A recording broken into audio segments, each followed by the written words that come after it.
புத்தாண்டன்று கனி காணுவது வழக்கம். புத்தாண்டிற்கு முந்தைய நாள் இரவு பூஜை அறையை சுத்தம் செய்து சாமி படங்களை துடைத்து ஒரு தட்டில் மாப்பலா வாழை, ஒரு தட்டில் நகைப்பணம் நாணயம், ஒரு தட்டில் வெற்றிலை பாக்கு பழம், ஒரு தட்டில் தானியங்கள் நிரம்பிய கிண்ணம், ஒரு தட்டில் வாசனை மலர்கள், ஒரு தட்டில் மற்றைய பழங்கள், ஒரு தட்டில் மஞ்சள் குங்குமம் என்று நிரப்பி வைத்து விடுவார்கள். அங்கிருக்கும் அத்தனை தட்டுகளும் தெரியும் வண்ணம் கண்ணாடியை ஒரு ஓரத்தில் வைத்து விடுவார்கள். வீட்டிற்கு மூத்த பெண்மணி அதிகாலையில் எழுந்து நீராடி உறங்கிக் கொண்டிருக்கும் பிள்ளைகளையும் மற்றவர்களையும் கண்ணை மூடியபடியே பூஜை அறைக்கு அழைத்து சென்று அங்கிருக்கும் பொருட்களை கண்ணாடியில் காட்டுவாள். அதுதான் கனி காணுதல்.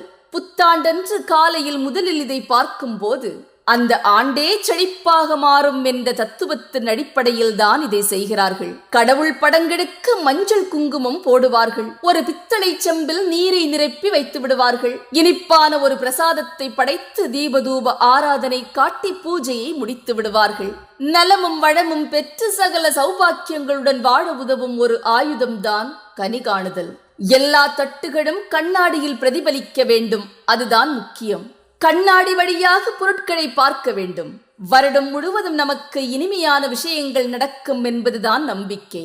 அதிகாலையிலே கோவிலுக்கு சென்று ஆலய தரிசனம் செய்வது சிறப்பு. குலதெய்வ வழிபாடு செய்தால் குடும்பம் வாழையடி வாழையாய் தழைக்கும் என்பது நம்பிக்கை. அறுசுவை உணவு சமைத்து படையலிடுவதையும் வழக்கமாக வைத்திருக்கிறார்கள். வேப்பம்பூ வெல்லம் சேர்த்த பச்சடி புத்தாண்டின் சிறப்பு. மகிழ்ச்சி பொங்கும் சுபகாரியங்கள் வீட்டில் நடக்க கனி காண வேண்டும். இந்த மங்கள பொருட்களை கண்பிடித்து பார்த்தால் வாழ்க்கையில் தரித்திரம் விலகி சுபிக்ஷம் உண்டாகும் என்பதுதான் நம்பிக்கை. நன்றி.